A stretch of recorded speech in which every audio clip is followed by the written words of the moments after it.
हाँ जी, सर, हाँ, मतलब ये हमारे पास लाइक अगर ये दिया हुआ है कि f x is equal to है, बेसिकली हमारे पास दिया हुआ है एक्स एफ एक्स, राइट। हमारे पास दिया हुआ है f x is equal to, हमारे पास दिया हुआ है एक्स एफ एक्स, राइट। इसे लिखिए इज टू, तो एफ एक्स बराबर है हमारे पास एक्स एफ एक्स, तो एफ प्लस एक्स आ जाएगा F x plus X times F plus X. F X बराबर है हमारे पास एक्स एफ एक्स, तो एफ प्लस एक्स बराबर आ जाएगा हमारे पास F x plus X times F plus X. और हमारे पास एफ थ्री बराबर माइनस फोर दे रखा है और एफ वन बराबर जीरो दे रखा है, राइट। हमारे पास एक चीज और भी दे रखा है, वो ये है कि एफ थ्री बराबर माइनस फोर, एफ थ्री बराबर माइनस फोर और एफ ऑफ दी वन बराबर दे रखा है जीरो। और हमें दे रखा है like integral from 1 to 3, basically x मतलब कि square into f plus x into dx बराबर दे रखा है -12। हमें दे रखा है इंटीग्रल फ्रॉम 1 टू 3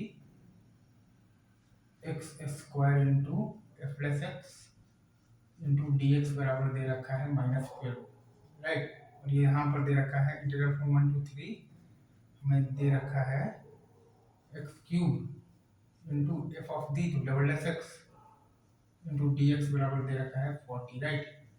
तो हम लोगों ने यहाँ पर पहले तो बाई पार्ट्स लगाया है, तो आ गया है f plus x into x cube by three from 1 to 3 minus integral of f plus x into x cube by three into d x is equal to -12। अब वो वहाँ से basically f plus x is equal to f x plus x into f plus x का use किए हैं, तो वहाँ से आ गया है 9 टाइम्स f प्लस थ्री और प्लस फोर और by three minus one by three times f plus one और minus 40 by three is equal to -12। तो वहाँ से आ गया है हमारे पास 9 times f plus three minus f plus one और प्लस 32 इज इक्वल टू 0।